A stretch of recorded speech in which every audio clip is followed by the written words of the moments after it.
हम लोग करने जा रहे हैं आज एएमयू के जो प्रीवियस ईयर्स पेपर आते हैं उसके हम सॉल्यूशन करने जा रहे हैं। देखते हैं पहले क्या करेंगे, कैसे करेंगे, लेकिन जो पेपर है हमारे पास उस पेपर के हिसाब से मैं आपको सॉल्यूशन दे रहा हूँ, कर रहा हूँ, ताकि बच्चों को क्वेश्चन कैसे करना है, क्या करना है। वैसे तो पेपर उनको मिल जाते हैं, आंसर भी मिल जाते हैं, लेकिन इसके जो है कैसे करना है, क्या करना है, उसको क्या कैसे करना है, उसके बारे में हम बता रहे हैं। हमारे पास जो पेपर है वो एएमयू 2021-22 सेशन का है, पिछले साल का ही है ये हमारा, ठीक है ना। तो जो पेपर हमारे पास है एएमयू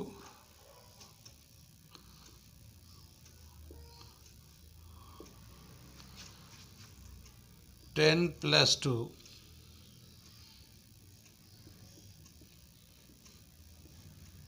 ठीक है ना, 10+2 science and diploma engineering session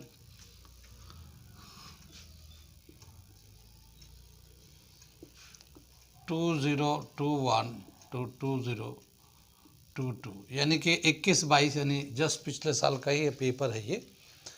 और जो हमारे पास पेपर इसमें सीरीज़ आते हैं, तो इसका जो सीरीज़ है ये बी सीरीज़ है। जैसे अगर आपको कहीं से पेपर मिलता हो या कोई पेपर ख़रीदेंगे आप लोग की दुकानों से, तो उसमें सीरीज़ होती है, तो उसमें ए बी सी जो भी है, तो ये हम जिस पेपर से कर रहे हैं वो बी सीरीज़ है। अब हम लोग बी सीरीज़ करेंगे। अगर आपके पास बी नहीं होगा तो फिर आगे पीछे क्वेश्चन होगा, और अगर बी होगा तो बिल्कुल क्वेश्चन नंबर टैली करता चला जाएगा, ठीक है ना। तो सबसे पहले हम लोग कर रहे हैं इसमें जो क्वेश्चन नंबर बी का जो सीरीज़ में क्वेश्चन दे रखा, सबसे पहले ऑर्डर में 1 से लेके 30 तक क्वेश्चन मैथ के दे रखे हैं। तो 1 to 30 हम लोग क्वेश्चन करेंगे मैथमेटिक्स के क्वेश्चन, और उससे हम लोग करने जा रहे हैं। सबसे पहले जो क्वेश्चन है, देखिए हम क्वेश्चन लिखेंगे यहाँ पे, क्योंकि आपके पास क्वेश्चन होगा या फिर हम पीडीएफ प्रोवाइड कर देंगे लिंक देके, तो आप वहाँ से भी डाउनलोड करके हमारा पेपर देख सकते हो। उसमें पेपर भी और सॉल्यूशन तो हम लोग दे ही रहे हैं, ठीक है।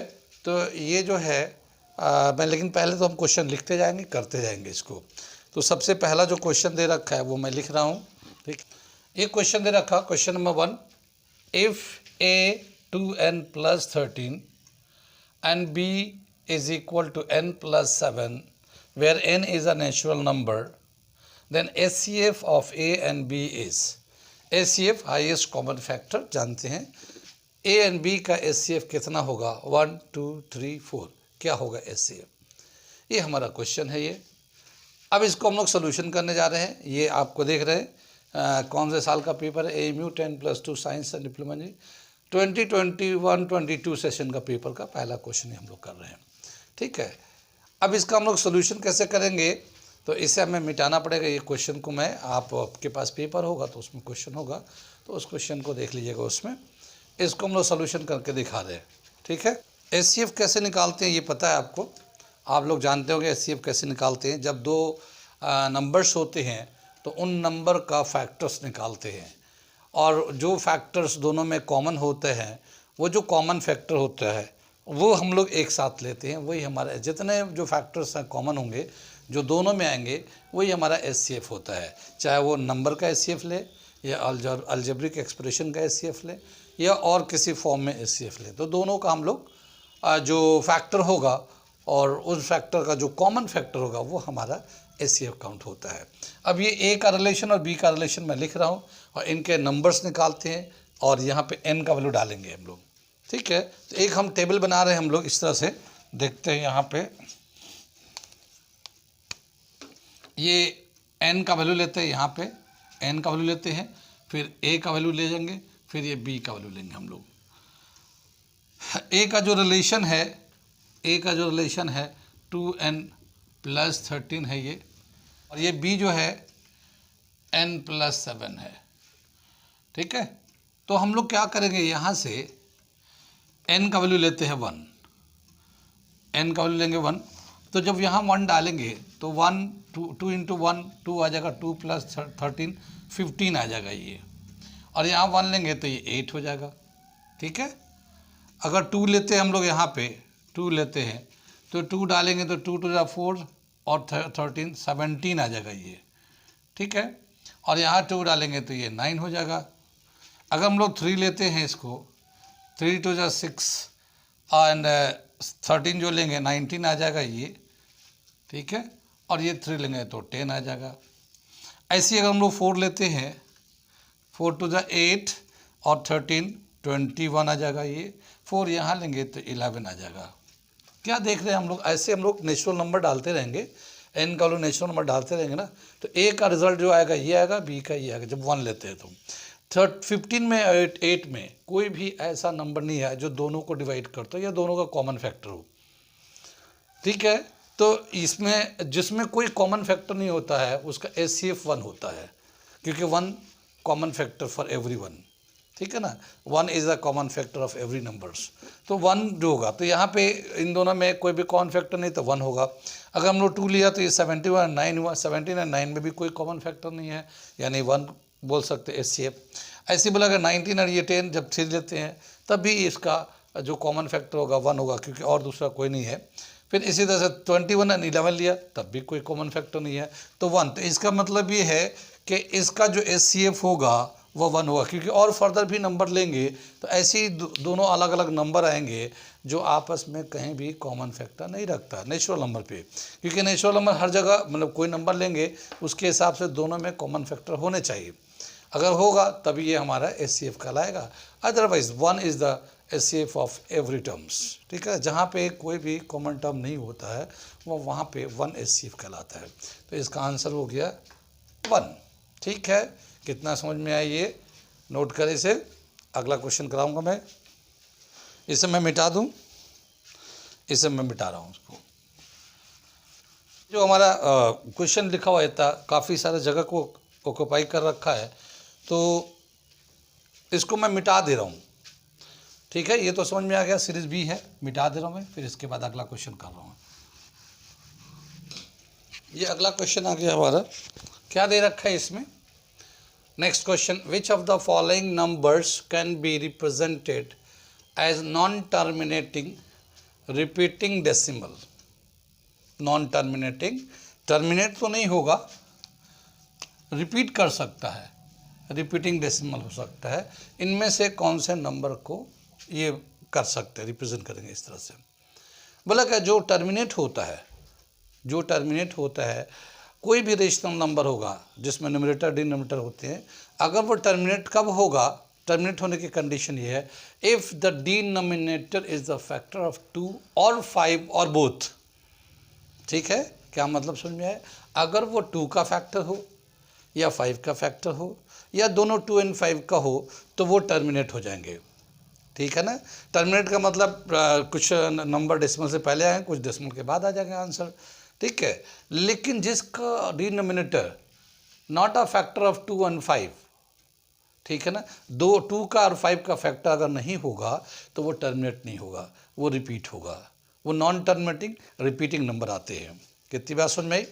अब देखिए यहाँ पे डिनोमिनेटर जो है ना 24 है, तो 24 जो फैक्टर है 2 इंटू 2 इंटू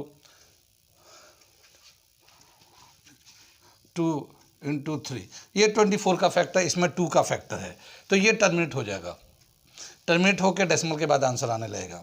16 का भी लेंगे तो 16 का क्या आ जाएगा, ये 16 2 इंटू 2 इंटू 2 इंटू 2, ये 16 का, ये भी 2 का फैक्टर है, ये भी टर्मिनेट हो जाएगा। ठीक। और नेक्स्ट दे रखा 25 2 इंटू 5, ये 2 और 5 दोनों का ही है, ये भी टर्मिनेट हो जाएगा।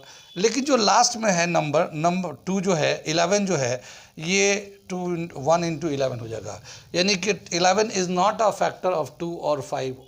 ठीक है ना, 11 is not a factor of 2 और 5। 2 और 5 का फैक्टर नहीं होगा, ये वाला नंबर है। तो ये जो है ना नॉन टर्मिनेटिंग रिपीटिंग डेसिमल आएगा। ठीक है, इसका आंसर ये हो जाएगा। अब नॉन टर्मिनेटिंग रिपीटिंग का क्या मतलब होता है? जैसे मान लो 1/3 ले लिया हम लोगों ने, या 10/3 ले लिया, एक एग्जाम्पल के लिए समझा रहा हूँ। तो 3 क्या है? 3 एक नंबर है, लेकिन ये 2 और 5 का फैक्टर नहीं है। 2 और 5 और दोनों में से किसी का फैक्टर नहीं है। अब इसको अगर हम लोग 10 को डिवाइड करते हैं 3 से, इस तरह से, तो 3 3 9 आ जाएगा, ठीक है ना, 9 हो गया, ये 1 आ गया। फिर डेसिमल लेंगे, ये फिर 0 लेंगे, फिर 3 3 9 आ जाएगा, फिर ये 1 आ जाएगा, फिर ये 3 लिख दिया, फिर ये 0 लेंगे, फिर ये 3 रिपीट होता रहेगा डेसिमल के बाद। तो क्या आ जाएगा? 3.333, ये ऐसे ही चलता रहेगा। और इसको हम लोग ऐसे भी लिख सकते 3.3 बार रेकरिंग डाल देते हैं, ठीक है ना। तो इससे ये पता चलता है कि ये नंबर रिपीट कर रहा है। तो टर्मिनेट तो नहीं हो रहा, ख़त्म नहीं हो रहा, लेकिन 3 बार बार आता रहे, रिपीटिंग करता रहेगा। तो नॉन टर्मिनेटिंग रिपीटिंग नंबर होगा जिसका denominator is not a factor of 2 और 5। और अगर किसी में 2 और 5 का फैक्टर है या दोनों ही है तो वो टर्मिनेट हो जाएगा। जैसे हम लोग दूसरा एक एग्जांपल लेके यहाँ पे समझाते हैं, ये बात समझ में आ गया ना। इसका आंसर डी है, समझ में आ गया कैसे डी आ गया? ये डी इसका आंसर है, ये ठीक। अब जैसे हम लोग बोलते हैं कि जैसे मान लो ये हमारा एक नंबर है, कुछ भी 17 ले लेते हैं, 17 को 4 से करते हैं, ठीक है ना। तो 4 4 जा 16, 1 बचेगा, ठीक है ना। 1 को 0 लेंगे, डेसिमल डाल दिया, 10 हो जाएगा। 4 2 जा 8, 2 बचेगा, 4 5 जा, ये टर्मिनेट हो गया। तो ये जो 4 है 2 का फैक्टर है, ठीक है। कितनी बात सुनिए, तो बोला कि अगर डिनोमिनेटर 2 और 5 का फैक्टर होता है तो टर्मिनेट हो जाता है, ठीक है। इसी तरह से ये भी हो जाएगा, जैसे 39 को करेंगे तो 3 से कैंसिल होकर ये भी हो जाएगा, ये ठीक है। तो एक पॉइंट मैं इसमें रिमार्क लिख देता हूँ जो आपको याद रखना, जब भी कभी ऐसे क्वेश्चन करना है तो उसके लिए उसे ध्यान रखना है। क्या पॉइंट्स है वो मैं लिख देता हूँ उसको। For repeating and non terminating, पहला कोई पॉइंट लिख देता हूँ, नोट लिख देता हूँ मैं, ठीक है। If the denominator is a factor of 2 or 5 or both, then it will be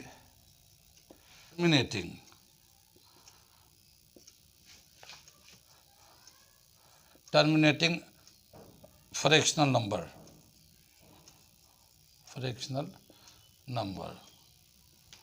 ठीक है ना। अगर डिनोमिनेटर फैक्टर है 2 और 5 का, दोनों का, तो वो जो फ्रैक्शनल नंबर होगा वो टर्मिनेट हो जाएगा। डेसिमल के बाद हो जाएगा लेकिन टर्मिनेट हो जाएगा। दूसरा क्या रखा? If the denominator is not a factor of 2 और 5 और both,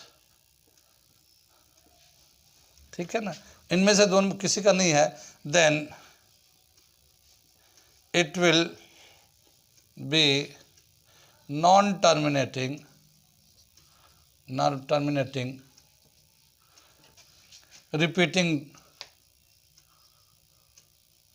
repeating number, decimal, non terminating repeating decimal, ठीक है ना, डेसिमल। और तीसरा जो पॉइंट दे रखा है, अगर कोई नंबर रूट्स में है, जैसे √2, √3, √5, अगर रूट में है तो उसको जब एक्सपेंड करते हैं तो नॉन रिपीटिंग नंबर्स होते हैं, वो ना टर्मिनेट होगा ना वो रिपीट होगा, ठीक है ना। तो क्या दे रखा तीसरा पॉइंट, वो भी देख लीजिए। ये दे रखा है, if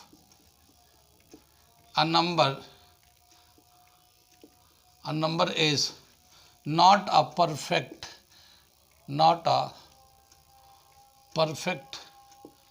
square, then its square root is non-terminating non repeating decimal, ठीक है ना, डेसिमल्स, जैसे √2 है, √3 है, √5 है। ये जब एक्सपैंड करेंगे या सिंप्लीफाई करेंगे तो ये ना टर्मिनेट होता है ना ये रिपीट होता है, ठीक है। तो हम लोग इस कंसेप्ट के बेस पे हम लोग किसी भी इस तरह के फ्रैक्शन को टर्मिनेट होगा या नहीं होगा, या रिपीट करेगा या फिर ना टर्मिनेट होगा ना रिपीट होगा, इससे हम लोग बता सकते हैं। क्लियर है? कुछ समझ में आ रही बात? अगर समझ में आया तो ये तो सवाल तो है ही है इसका, पढ़िए कंसेप्ट को क्लियर कर लीजिए, क्योंकि और भी आते रहेंगे जाते रहेंगे क्वेश्चंस, तो आते जाते रहते हैं, तो इस तरह से कंसेप्ट क्लियर होगा तो वो इससे करना आसान रहेगा। इसे नोट कर ले, नोट करना चाहें तो, वरना फिर मैं अगला क्वेश्चन करने जा रहा हूँ, ठीक है। अगला क्वेश्चन मैं कर रहा हूँ, इसे मिटा देता हूँ मैं, ठीक है, इसे मिटा दे रहा हूँ मैं। ये अगला क्वेश्चन हम लोग करें, क्वेश्चन नंबर 3 आ गया। ये क्या दे रखा है, विच of the following is the greatest, इनमें से कौन सा वैल्यू है जो सबसे बड़ा है, ठीक है ना। 7 के टर्म में सब दे रखा है, सोल्यूशन कर रहे, देखिए यहाँ पे 7 का स्क्वायर है, ए में 7 का स्क्वायर, तो ये कितना हो जाएगा 49। यहाँ पे दे रखा 49 3/2, बी का वैल्यू दे रखा 49 पे पावर है 3/2, इसको हम लोग 7 का स्क्वायर 3/2 लिख सकते हैं इस तरह से। इसके पावर के ऊपर पावर होता है तो 7 2 × 3/2 ऐसे कर सकते हैं। 7 से 7 कैंसिल होगा, 2 से 2 कैंसिल होगा, 7 पे 3 का पावर, 7 पे 3 का पावर जो वैल्यू हो जाएगा हमारा कितना आ जाएगा 343 आ जाएगा ये, ठीक है ना, 343 वैल्यू आ जाएगा हमारा। ऐसे ही सी का वैल्यू दे रखा हमारा 1/343 -1/3 पावर है ये। तो जब ये पावर माइनस में होता है तो हम लोग क्या करते हैं, न्यूमरेटर डिनोमिनेटर को इंटरचेंज कर देते हैं और फिर साइन प्लस में आ जाता है, कितनी बात सुन में। तो ये माइनस में है तो इसको हम लोग, ये न्यूमरेटर या डिनोमिनेटर, तो ये ऊपर चला जाएगा, ये नीचे चला जाएगा, 343 ऐसे आके इसके नीचे 1 चला गया, और ये जो पावर है प्लस में आ गया अब ये, ठीक है, समझ में आया। ये जब पावर जो है ना माइनस में होता है तो हम लोग डिनोमिनेटर न्यूमरेटर को इंटरचेंज करते हैं, न्यूमरेटर को डिनोमिनेटर पे और डिनोमिनेटर को न्यूमरेटर पे लिख देंगे तो पावर अपने आप से प्लस हो जाता है, ठीक है। तो इस तरह से ये आ गया, और ये जो है ना 343 7 पे क्यूब लगाएंगे तो 343 आ जाएगा, ये जैसे ऊपर वाला सेक्शन में था ये 1/3, पावर के ऊपर पावर होता है मल्टीप्लाई हो जाता है, तो 3 × 1/3 ये कैंसिल हो गया, 7 पे 1 का पावर, ये 7 आंसर हो गया, ठीक है। और इसी तरह से ये डी का पार्ट दे रखा है, ये डी में कितना था 2401 और पावर दे रखा 1/4, यहाँ पे भी माइनस का पावर दे रखा है, इसको इसके नीचे 1 ले सकते हैं हम लोग, तो इसको रेसिप्रोकल करके ऐसे लिख सकते हैं 2401, और ये पावर 1/4 हो गया, प्लस का हो गया, इंटरचेंज कर दिया, जान रहे। अब ये जो है ना 2401, ये 7 पे 4 का पावर लेंगे, 7 जो है ना 7 को 4 टाइम्स करेंगे तो ये इतना आ जाता है, ठीक है, 7 को 4 टाइम्स करेंगे तो, और ये पावर 4 का है ये, ठीक है। अब हम लोग पावर जो है ना न्यूमरेटर डिनोमिनेटर दोनों के लिए होता है, तो 1 पे जितने का भी पावर हो, चाहे वो रूट में हो चाहे एक्सपोनेंट के फॉर्म में, वो सब 1 ही रह जाता है। तो 1 पे तो कुछ चेंज नहीं आएगा, तो हम तो 1 तो ऐसे ही छोड़ देते हैं, 7 पे 4 × 1/4 कर लेते हैं, दिख रहा है आप लोगों को, ये 4 से 4 कैंसिल हो जाएगा, 1/7 आ जाएगा। अब हमें चेक करके बताना कि सबसे बड़ा कौन, तो सबसे बड़ा जो वैल्यू आ रहा है 343 आ रहा है, 343 आ रहा है ये, और ये जो है ना बी आंसर हो गया हमारा 343, तो ये बी आंसर हो गया इसमें, ठीक है। क्वेश्चन नंबर 3 का कितनी बात सुन में आई, ये हमने करके दिखाया। कोई चीज़ क्लियर ना हो तो आप, अगर कोई क्लियर ना हो आप लोगों को, तो आप हमसे कांटेक्ट कर सकते हैं। हमारे यहाँ कोचिंग चलाते हैं हम लोग, मेडिकल इंजीनियरिंग की तैयारी कराते हैं, साथ ही हम लोग 11th का भी और 9th का भी बच्चों को तैयारी कराते हैं, ऑनलाइन भी कराते हैं ऑफलाइन भी कराते हैं। हमारे यहाँ बॉयज़ एंड गर्ल्स का रेजिडेंशियल फैसिलिटी भी देते हैं, यानी कि उनको यहाँ आते हैं तो उनको रहने का भी और मेस का भी इंतज़ाम करवा देते हैं। हमारे यहाँ एक पूरी टीम है जो काम करती है, लेकिन मैं उसका मैनेज करता हूँ, मैं पढ़ाता भी हूँ खुद भी। आप देखेंगे हमारे पास बहुत सारे वीडियो है, हमारे चैनल को सब्सक्राइब करिए, लाइक करिए, देखिए उस पर हम क्या क्या डालते हैं। लेकिन एक पूरी टीम है, बहुत सारे काम करती है उसको, यानी कि इसमें पेपर बनाना, टेस्ट लेना, उसको रिवीजन करना, बच्चों को प्रैक्टिस कराना, बहुत सारे काम है। लेकिन मैं भी इसका लीडिंग हूँ, तो इसलिए मैं आपको मैं वीडियो बना के दे रहा हूँ। तो आप अगर कोई चीज़ किसी को पूछना हो तो हमारा लिंक है, उस लिंक पे जाएंगे, उसमें हमारे डिस्क्रिप्शन में नंबर्स भी रहते हैं, आप उस नंबर पे जाके कॉल करके जानकारी कर सकते हैं। ठीक है, तो ये क्वेश्चन नंबर 3 किया हमने। क्वेश्चन नंबर 4 करने जा रहे हैं, इसको देखते हैं क्या है ये क्वेश्चन नंबर 4। ये अगला क्वेश्चन हम लोग कर रहे हैं, क्या दे रखा है ये, simplifying 0.6 raise to the power 0 का पावर है ये, माइनस 0.1 रेज टू -1, नीचे डिनोमिनेटर में दे रखा 3/8 raise to -1 into 3/2 raise to the power 3 plus -1/3 -1। इसका चॉइस दे रखा है ABCD ए, -1/2 प्लस 1/2 -3/2 प्लस 3/2। इसको हमें सिंप्लीफाई करना है और करके बताना कितना आंसर है। ये सब तो इजी सवाल है, थोड़े आसान भी होते हैं, ज़्यादा 30 क्वेश्चन करना होता है, कम टाइम होता है, तो उसमें जो कुछ क्वेश्चन मुश्किल, कुछ क्वेश्चन आसान करके और पेपर को बैलेंस किया जाता है ताकि बच्चे को 2 घंटे में कर सके। तो ये मैं करके दिखा रहा हूँ, जो मुश्किल सवाल है वो भी करके दिखाऊंगा मैं, ठीक है ना। तो सिंप्लीफाई करने जा रहे हैं हम लोग, सोल्यूशन दे रहे हैं इसको। क्या है इसका, ये देखते हैं। ये किसी भी नंबर पे 0.6 0 है, किसी भी नंबर पे 0 का पावर होगा तो उसका वैल्यू 1 हो जाता है। जैसे मान लेते हैं यहाँ पे 100 है, 100 पे 0 का पावर है तो इसका वैल्यू 1 हो जाएगा। किसी भी नंबर पे 3/2 है, 0 का पावर है, 1 हो जाएगा। ये किसी भी नंबर पे 0 का पावर होता है तो ये 1 हो जाता है।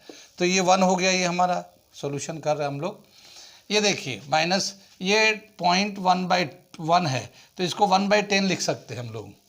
क्या लिखेंगे इसको, 1/10, तो -1/10 करके इस पे माइनस का पावर लगा दिया।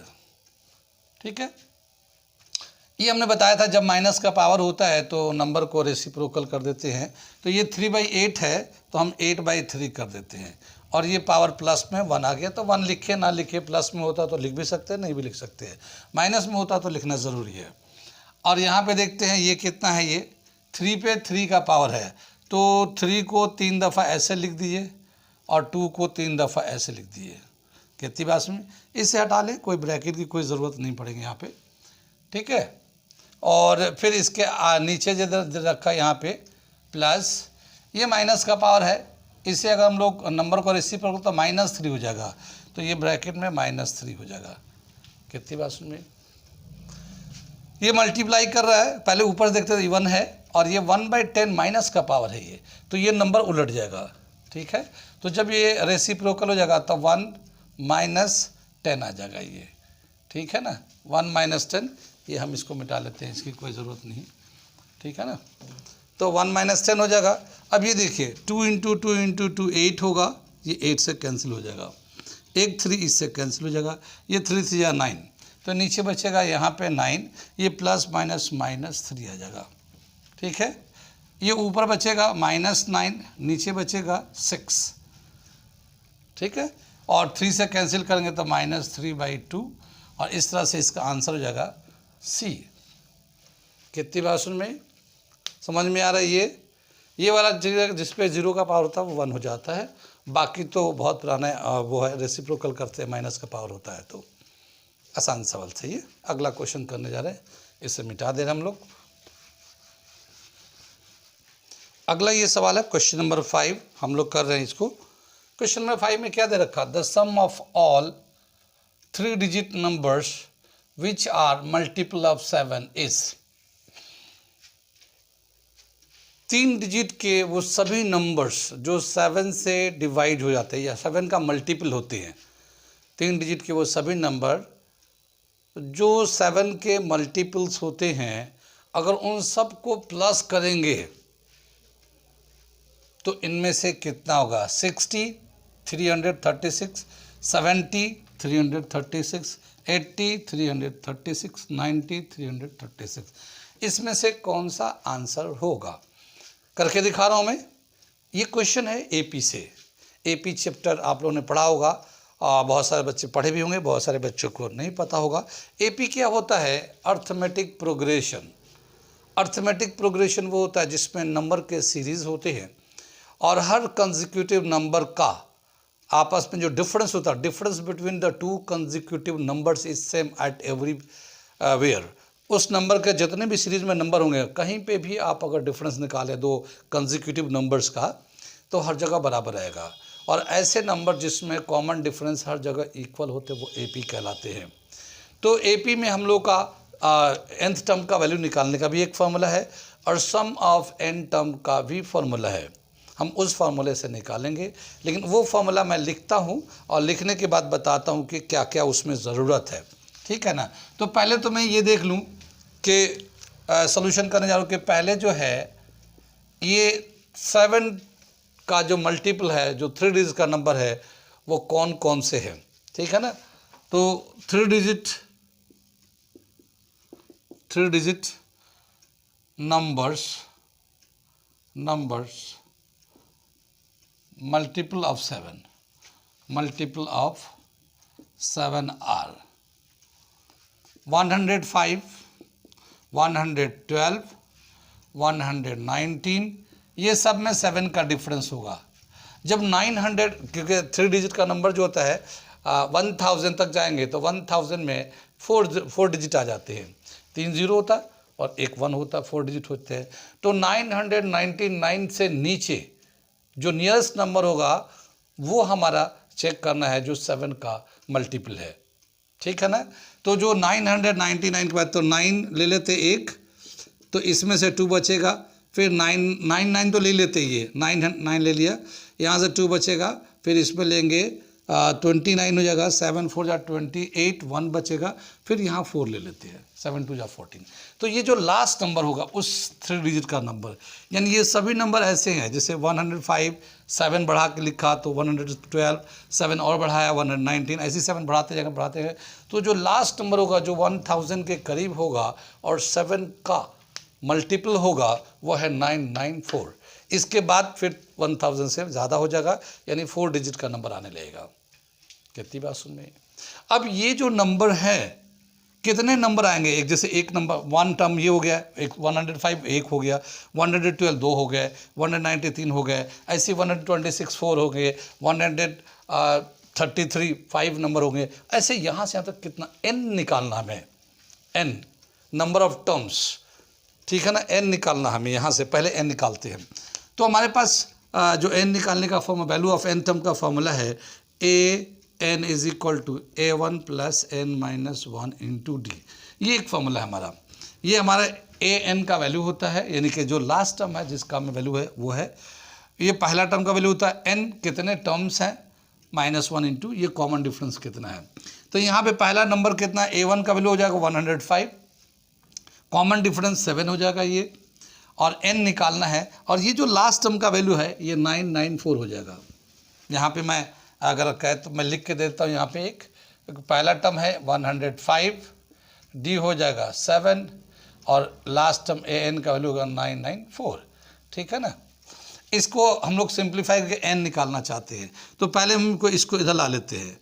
तो an minus a1 is equal to n minus 1 into d multiply में इधर आएगा तो डिवाइड में आ जाएगा an minus a1 upon D, ठीक है ना। ये n माइनस 1 के बराबर हो जाएगा, ये 1 को इधर ला लेते हैं तो ये प्लस आ जाएगा, ठीक है ना। तो ये हम लोग इधर ला लेते हैं तो क्या मिलेगा हमें, an minus a1 upon d plus 1 is equal to n। तो n निकालने का एक फॉर्मूला हमारा ये ले सकते हैं, shortcut formula, value of last term minus value of first term divided by common difference, और जितना वैल्यू आएगा उसमें 1 प्लस कर देंगे तो n का वैल्यू आ जाएगा। कितनी बात सुन में, ये बहुत आसान फॉर्मूला हो जाएगा, फिर करना नहीं पड़ेगा। कंपटीशन में क्या आता है, शॉर्ट फॉर्मूला लेना पड़ता है, तो वो उससे ज़्यादा हमें टाइम को सेविंग करना है। तो लास्ट टर्म का वैल्यू दे रखा 994 माइनस 105, कॉमन डिफरेंस 7 है, plus 1 is equal to n, ठीक है ना। ये यहाँ पे हम लोग इसको इसमें से माइनस करेंगे तो कितना बचेगा हमारा, ये 4 में से 5 गया 9 8 upon 7 plus 1 is equal to n। ये 7 से करेंगे, 7 1 जा 7, 1 7 2 जा 14, 4 7 7 जा 49 plus 1 n is equal to 128। तो टोटल नंबर ऑफ टर्म्स यानी कि ऐसे 105, 112, 119, 126 ऐसे 128 टर्म्स आएंगे यहाँ तक पहुँचते पहुँचते, इसको लेकर 128 टर्म्स आएंगे n का वैल्यू, ठीक है ना। अब हमें सम निकालना, सम ऑफ n टर्म का फॉर्मूला होता है sum of n term n/2 2a plus 1 2a plus n-1 into D, ये एक फार्मूला होता है, एक फार्मूला है। और एक फार्मूला ये भी है n/2 first term plus last term, first term plus last term, ये दूसरा फार्मूला है। अगर पहला टर्म का वैल्यू पता हो और आखिरी टर्म का वैल्यू पता हो, n पता हो, तो इससे भी लगा सकते हैं। और बाकी एक जनरल फार्मूला तो यही है, ये वाला फार्मूला हम लोग यूज़ कर सकते हैं। क्यों? क्योंकि पहला टर्म इसका हमें 105 और आखिरी टर्म का वैल्यू 994 है, ठीक है ना। और n हम लोगों ने निकाला, बगैर n का देखो n/2 n हमें चाहिए सम ऑफ n टर्म निकालना चाहते हैं तो हमें n का वैल्यू होना ही है, किसी भी चाहिए इस फार्मूले से हो चाहे इस फार्मूले से हो। और n निकालने के लिए हमारे पास ये वाला फार्मूला होता है, इससे निकाल सकते हैं। और भी दूसरे तरीके हैं मगर मेन फार्मूला ये है, ठीक है। तो हम लोग n निकाल लिया, हम लोगों ने ये निकाल लिया। तो अभी जो सुइटेबल पड़ेगा हमें ये वाला फार्मूले से कर लेते हैं। इधर के टर्म को हम लोग मिटा दें या क्वेश्चन मिटा दें।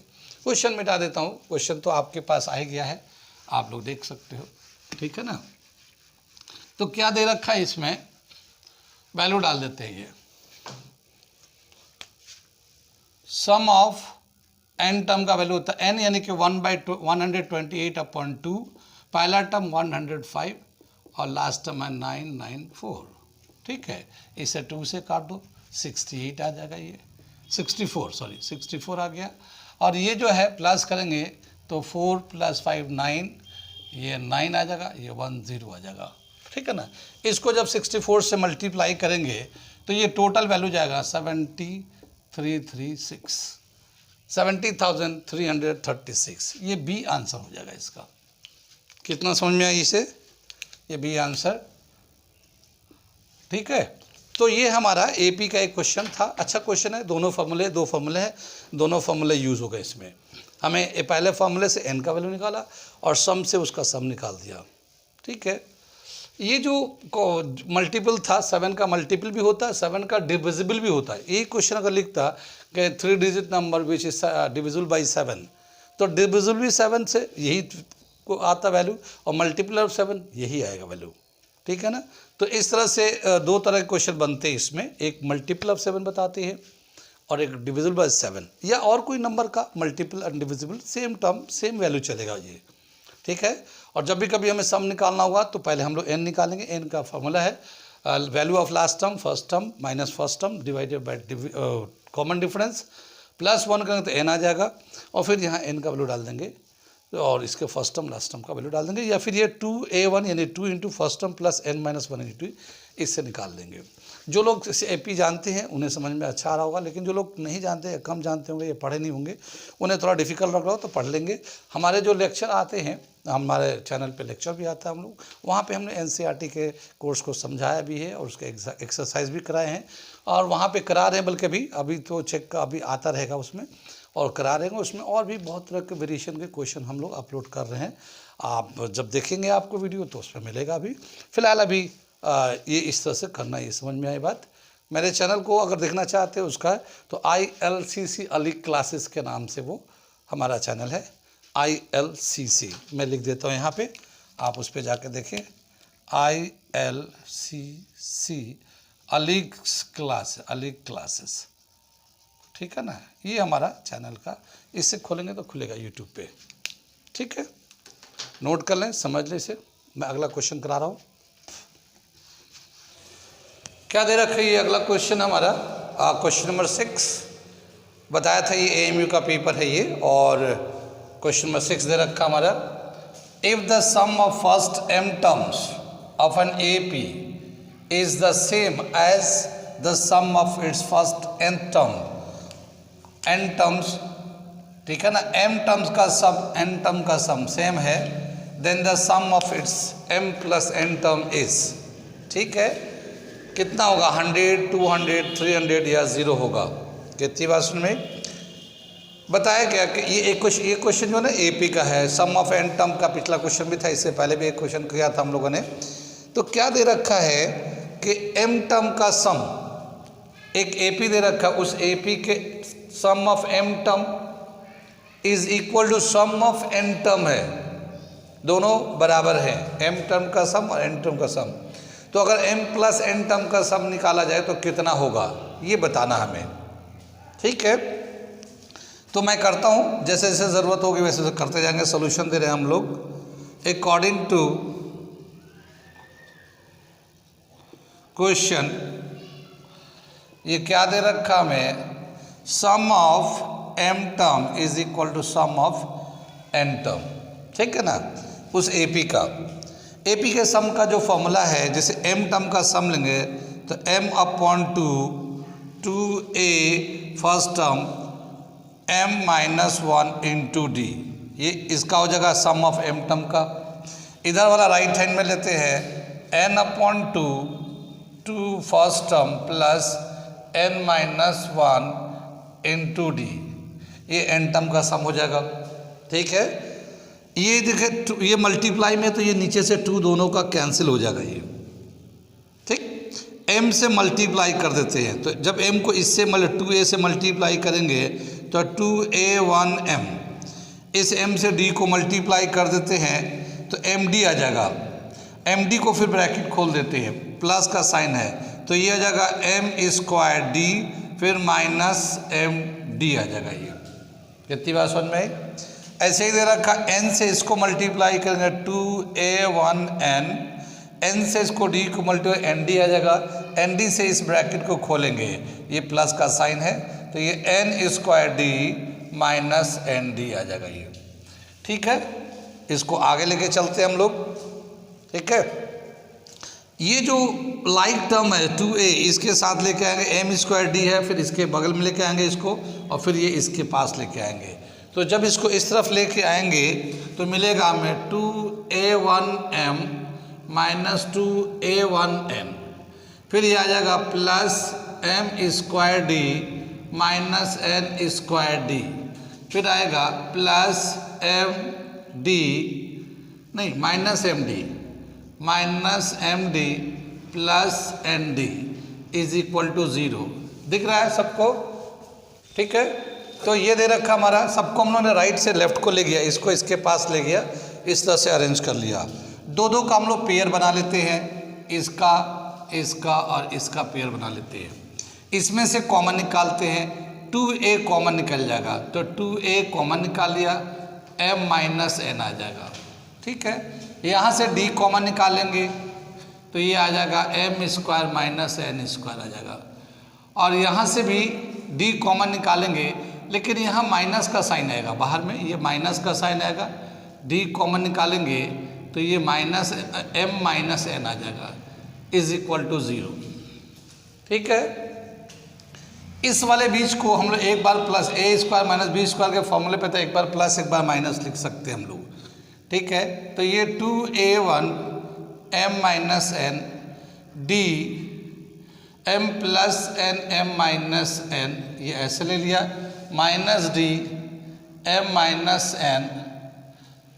Minus n is equal to 0। ठीक है, इनमें से सब में से m माइनस n कॉमन निकाल लेंगे, m माइनस n कॉमन निकाल लिया, यहाँ से क्या बचेगा 2a1 बचेगा, यहाँ से d m प्लस n बच जाएगा, और यहाँ माइनस d बच जाएगा इज इक्वल टू 0। कितनी बात सुन में, ये m माइनस n मल्टीप्लाई के साथ है, इसको जब उधर ले जाएंगे तो डिवाइड में चला जाएगा, तो 0 divided by m minus n, तो ये 0 हो जाएगा। तो ये हमारा 2a, इन दोनों में d कॉमन है, तो d को बाहर निकाल लेंगे तो हमें क्या मिलेगा, ये m प्लस n माइनस 1, ठीक है ना, इज इक्वल टू 0। ठीक है, इसको ऐसे लिख सकते हैं हम लोग, क्या हो गया 2a1 m plus n minus 1 into D, ऐसे लिख लिया इज इक्वल टू 0। ये हमारा एक रिलेशन आ गया यहाँ तक। ठीक है, इन दोनों को इक्वल करके जब हम लोग आगे बढ़े तो हमें निकल के आया 2am plus n minus 1 into d equal to 0। ये हमारा इसका पूरे का वैल्यू 0 आ गया। ठीक, अब हमसे पूछा है क्या कि then the sum of m plus n term का सम कितना होगा। फिर हम लोग सम का फॉर्मूला वैसे ही लगाएंगे, लेकिन मैं क्वेश्चन को मिटा दूँ, क्वेश्चन की ज़रूरत है नहीं यहाँ तक, तो हम लोग इसको मिटा दे रहे हैं। ठीक है ना, तो यहाँ से देखते हम लोग sum of m plus n term, sum of m plus n term, तो यहाँ पे m प्लस n अपॉन 2 आ जाएगा। फिर यहाँ 2 first term, m plus n, यहाँ पे लिखते m plus n minus 1 into D, जो हमारा फॉर्मूला है सम निकालने का। जैसे m टर्म का था तो यहाँ m निकालते थे, n टर्म का था तो n लेते थे। अब m प्लस n दोनों साथ साथ लेना है, क्योंकि दोनों को साथ एक साथ लेना हमें। ठीक है, तो ये हमारा फॉर्मूला आ गया। कितनी बात समझ में आई? यहाँ से यहाँ तक ये जो रिलेशन आया है और ये जो रिलेशन है, ये इसका वैल्यू 0 है, हम यहाँ पे 0 प्लेस करेंगे तो m plus n divided by 2 into 0 is equal to 0। कितनी बात समझ में आई? तो sum of m plus n is equal to 0। तो यहाँ पे आंसर कौन सा हो गया? डी। ये आंसर डी हो गया। ये एक प्रूफ टाइप का है, एपी में भी ऐसे प्रूफ टाइप के, जैसे एपी का तो क्वेश्चन होता ही है, फॉर्मूला बेस भी होता है, लेकिन इस कंपटीशन में प्रूफ टाइप के भी बहुत सारे सवाल हैं। आपको जब हमारे चैनल को सब्सक्राइब करेंगे तब आपको वहाँ पे मिलेगा।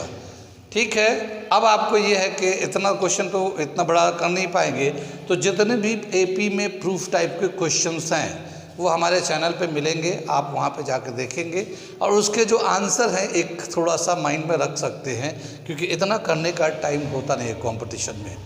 ठीक है, और सभी सवाल आसान नहीं होते, कुछ सवाल जैसे हमने शुरू में देखा है आसान थे, लेकिन जैसे जैसे आगे बढ़ेंगे वो सवाल का पैटर्न बदलते जाता है तो थोड़ा मुश्किल भी होने लगता है। तो इसीलिए जो अलग अलग प्रूफ टाइप के जो क्वेश्चन है वो आपको थ्योरी में मिलेंगे। ये पेपर में दिया था और इसका आंसर डी था। कितना समझ में आया? समझ में आया तो नोट कर ले, अगला मैं क्वेश्चन कराने जा रहा हूँ। ठीक है, इसे मिटा दे रहा हूँ मैं। ये क्वेश्चन नंबर 7 दे रखा है।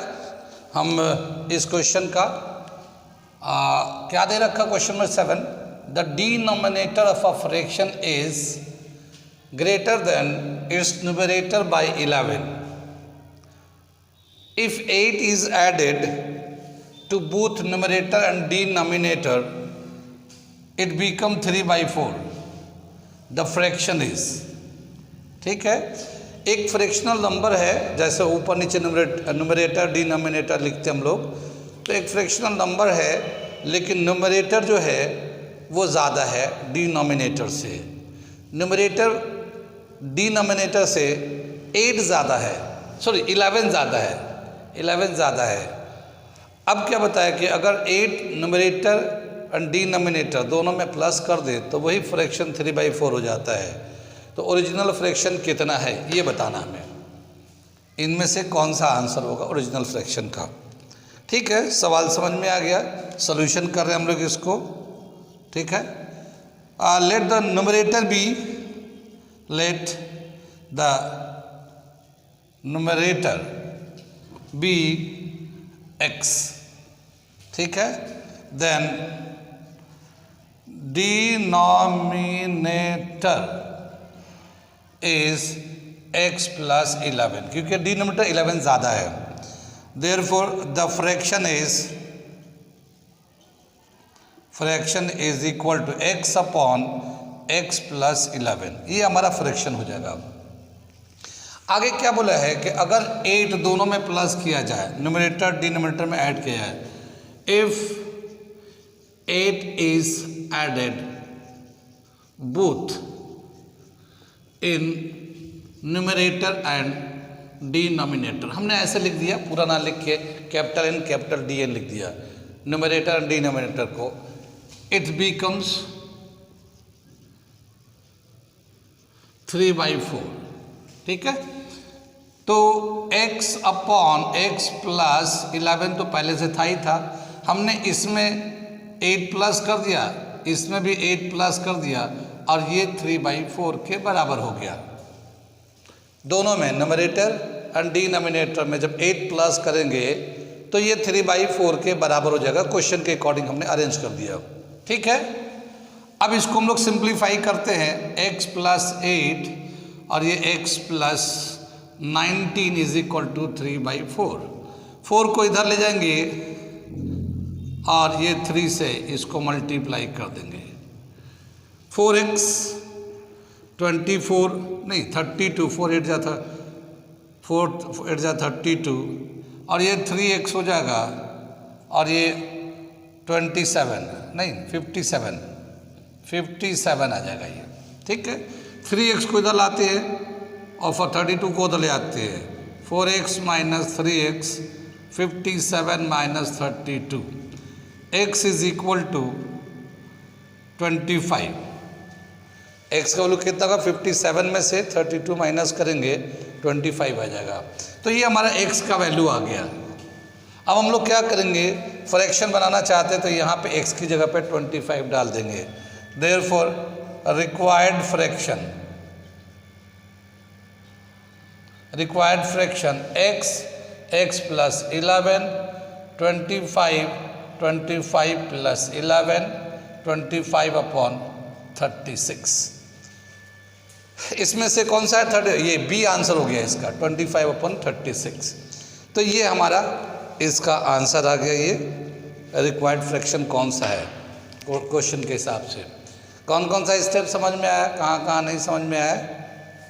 समझ में आया? नोट कर ले। थोड़ा सा कैलकुलेशन है इसमें, मगर फ्रैक्शन के हिसाब से हम लोग, फ्रैक्शन का क्वेश्चन तो बहुत सारे एनसीईआरटी में दे रखे हैं और ऐसे भी बहुत सारे प्रैक्टिस करते हैं। तो ठीक है, नोट कर लिए। अगला क्वेश्चन में है, क्वेश्चन नंबर 8 करने जा रहा हूँ, ठीक है।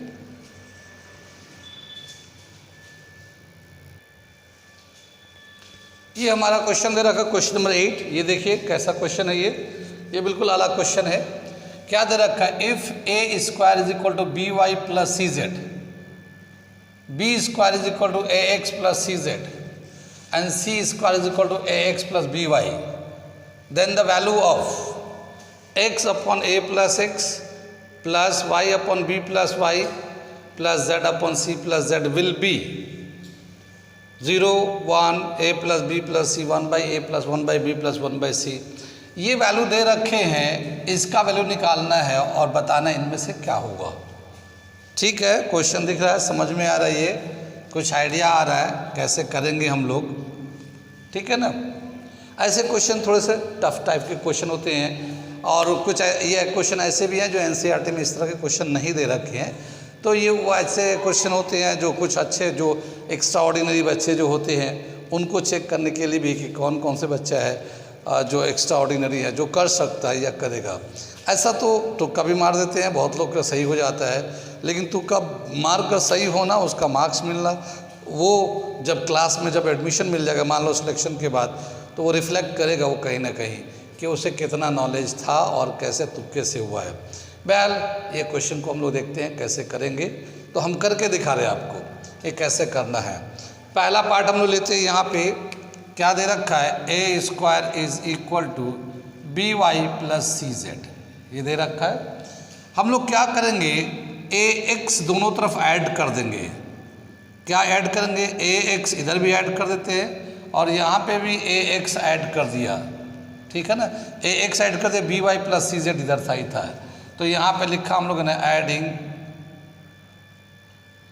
ax बोथ साइड, ठीक है ना, बोथ साइड में हमने इसको ऐड किया। ठीक, यहाँ से a कॉमन निकाल लेंगे, a कॉमन निकालेंगे तो a + x ये इस तरह से आ जाएगा, ये ax by cz आ जाएगा। ये इसको अगर हम लोग उधर ले जाते हैं, ये ax को उधर ले जाते हैं और इसको इधर लेके आते हैं, तो क्या मिलेगा? a/ax by cz is equal to 1/a + x आ जाएगा ये, ठीक है। ये रिलेशन आ गया, लेकिन हमें चाहिए x/a + x। a + x तो है, लेकिन ऊपर में x चाहिए, तो दोनों को x से मल्टीप्लाई कर देते हैं, दोनों तरफ एक से मल्टीप्लाई कर देते हैं। तो जब इसको एक से मल्टीप्लाई करेंगे तो ये आ जाएगा A x B Y C Z और ये आएगा एक्स ए प्लस एक्स। ये इक्वेशन नंबर 1 कर लेते हैं और यहाँ लिख देते हैं multiplying both side by X. X से हम लोगों ने दोनों तरफ मल्टीप्लाई किया, ये इक्वेशन 1 बना लिया। कहाँ कहाँ समझ में नहीं आया? बहुत ही आसान था। ये ए स्क्वायर था, इसका है तो इसमें ए एक्स को प्लस किया, इधर भी, इसमें से ए कॉमन निकाला और ये ए को रोका, ए एक्स को इधर किया, बाकी इसके नीचे था ए बाई दिस आ गया और ये 1 बाई दिस आ गया। तो ये जो है इसके नीचे के बराबर हो गया हमारा। एक्स ऊपर चाहिए तो एक्स से दोनों तरफ मल्टीप्लाई करके A X upon A plus X is equal to A x plus B Y plus C Z के बराबर आ गया ये। ठीक है ना। अब हम लोग नेक्स्ट वाले पार्ट को करने के लिए इसे लेते हैं। क्या करेंगे? सेम स्टेज चलेंगे, सेम स्टेप्स करेंगे। क्या करेंगे हम वो करके दिखा रहे हैं। क्या दे रखा है? B square is equal to A x plus C z. तो बी एक्स दोनों तरफ ऐड करेंगे। कितना? बी एक्स दोनों तरफ ऐड कर दिया, ए एक्स प्लस बी एक्स थी बी वाई इधर भी ऐड कर दिया सी जेड। ठीक है।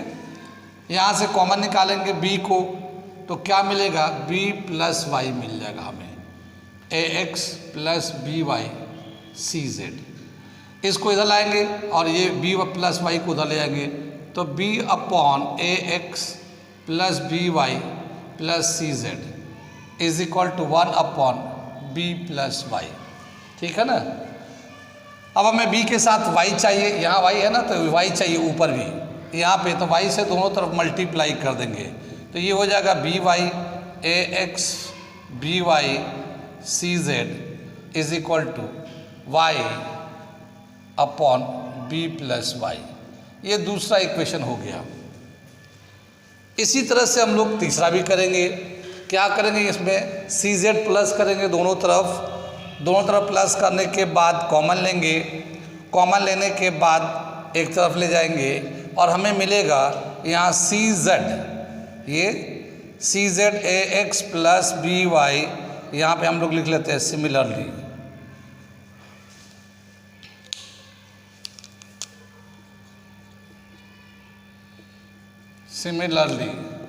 ठीक है ना। हमें क्या मिलेगा? C Z is equal to A x B Y C Z is equal to Z upon C plus Z. ये बिल्कुल इसके बराबर मिलेगा हमें। आप करके देख सकते हैं, यही आंसर आएगा बिल्कुल। ठीक है ना। ये थर्ड इक्वेशन हो गया। अब तीनों को हम लोग प्लस करेंगे। फर्स्ट ये वाला, सेकेंड वो दे रखा, थर्ड उसको। तो ये जो है ना x a upon x A plus x हो जाएगा 1, ये y upon b plus y हो जाएगा प्लस में और जेड अपॉन सी प्लस जेड हो जाएगा। तो ये वाला वैल्यू आ जाएगा हमारा। बाकी जो राइट हैंड साइड में नेक्स्ट साइड में आएगा ये आएगा और ये साइड आएगा, ये वाला आएगा और ये वाला आएगा। तो इसे करने के लिए मैं इधर से मिटा देता हूँ, ये आप लोग समझिए, नोट कर लीजिए। फिर मैं इन तीनों को ऐड कर रहा हूँ। ठीक है ना। तो मैं इसे मिटाता हूँ। यहाँ से ये मिट गया, यहाँ से यहाँ तक, और ये यहाँ से मिटा लेते हैं। ठीक है ना। Adding equation 1, 2 and 3, adding equation 1, 2 and 3 we get. ठीक है ना। ये हमारा ले लेते, इसको लेफ्ट में लेते, एक्स ए plus X Y B plus Y वो वहाँ पे है और जेड सी प्लस जेड ये हम लोगों ने लास्ट वाला लिया। इसका जो वैल्यू आएगा ये A X upon A x plus B Y plus C Z, फिर ये बी वाई, फिर ये आएगा A x B Y C Z, फिर ये आएगा C Z A x B Y C Z. ठीक है ना। इन तीनों का एलसीएम जो ना सेम ही आएगा। हम लोगों ने A x B Y C Z, ये सेम एलसीएम आ जाएगा, सेम नंबर है। इससे इसको डिवाइड करके 1 आएगा, फिर 1 से इसको मल्टीप्लाई तो ये ए एक्स आ जाएगा, डिवाइड करके 1 उससे मल्टीप्लाई किया बी वाई और ये सी जेड। कितनी बात सुनने, नीचे से डिवाइड किया ऊपर मल्टीप्लाई किया, ये आता गया। अब देखिए ऊपर का टर्म और नीचे का टर्म दोनों सेम है, दोनों को जब कैंसिल करेंगे तो ये 1 आ जाएगा। कितना आ जाएगा ये? तो इसका आंसर होगा बी। कितना समझ में आया ये? अभी भी अब उसका टर्म बाकी है, हमने जो चीज़ यहाँ मिटाया वो चीज़ यहाँ पे भी किया हुआ है, एक बार प्लस करके। तो आप देख लिए, समझ में आया, समझ लिए, से नोट कर लिए। नहीं समझ में आया तो आप हमसे कॉल कर सकते हैं, हमारा नंबर है डिस्क्रिप्शन में दिया रहता है। ये अगला क्वेश्चन हम लोग कर रहे हैं, नेक्स्ट क्वेश्चन करने जा रहे हैं हम लोग। क्या दे रखा है ये द वैल्यू ऑफ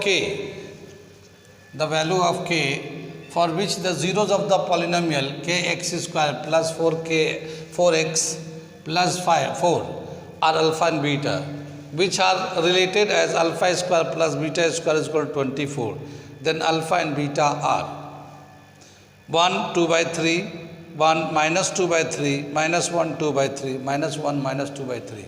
क्या बोला कि एक पॉलिनोमियल दे रखा है kx square plus 4x plus 4, ठीक है। इसके ज़्यादा x पे 2 का पावर है तो 2 इसके जीरोज ऑफ द पॉलिनोमियल होंगे। एक को अल्फा एक को बीटा बोलते हैं हम लोग। तो अल्फा बीटा, लेकिन उसका एक रिलेशन दे रखा, alpha square plus beta square to 24। तो अल्फा बीटा कितना होगा वो हमें निकालना है। कितनी बात सुन में? पॉलिनोमियल का क्वेश्चन है, सॉल्यूशन करके दिखा रहा हूँ ये, ठीक है। क्या दे रखा है? गिवन पॉलिनोमियल है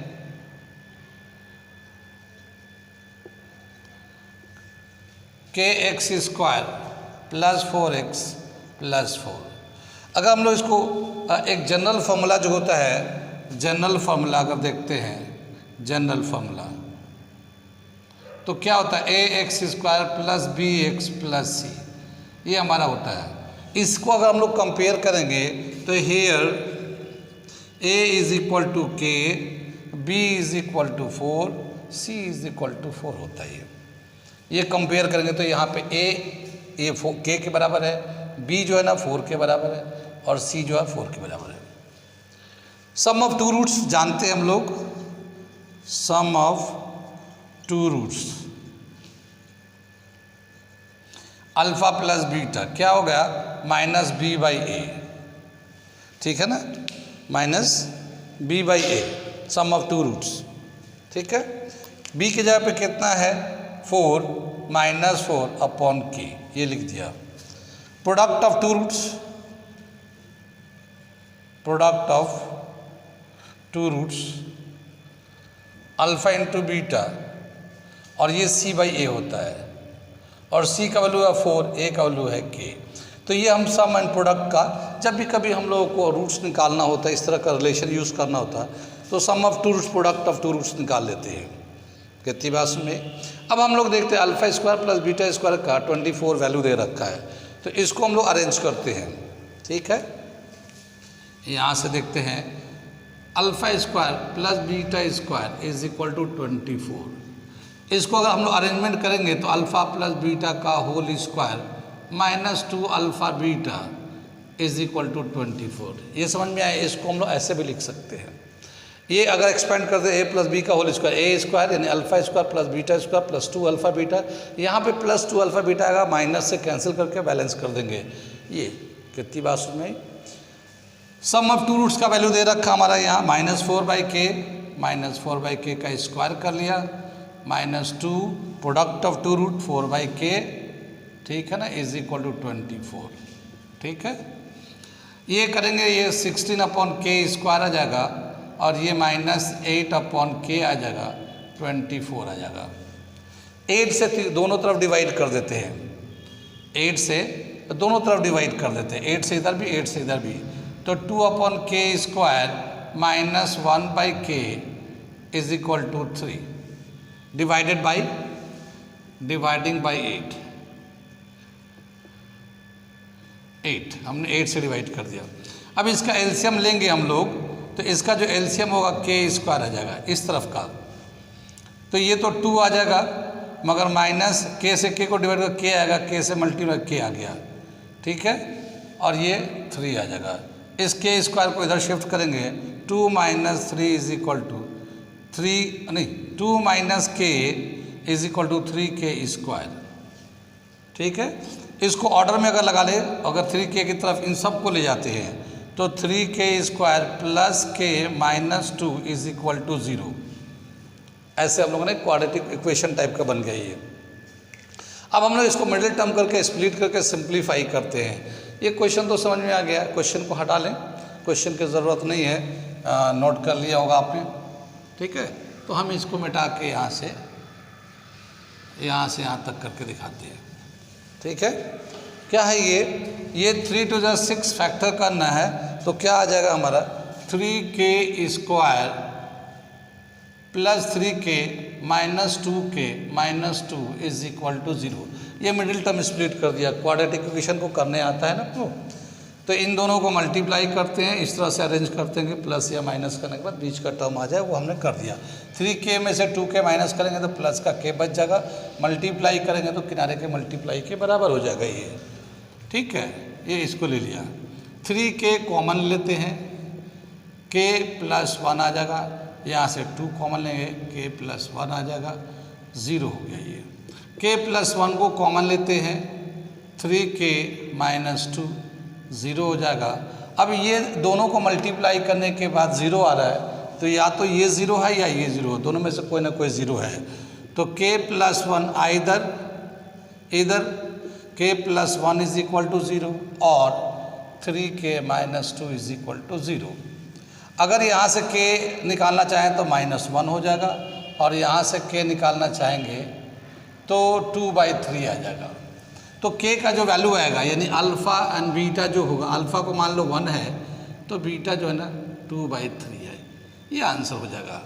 और ये आंसर जो है हमारा कौन सा आंसर दे रखा है, ये सी आंसर हो गया है, ये सी आंसर है हमारा, -1, 2/3, तो सी आंसर हो गया। कहाँ समझ में आया, ठीक है, कहाँ समझ में आया, समझ में आया तो नोट करें इसे और देखें कैसा ये क्वेश्चन आया है। क्वेश्चन नंबर ये 9 था, ये 2021 का पेपर हम करा रहे हैं मैथ का, और आगे हम कराएंगे। अभी यहाँ तक अभी आज रहने देते हैं इसको, ठीक है।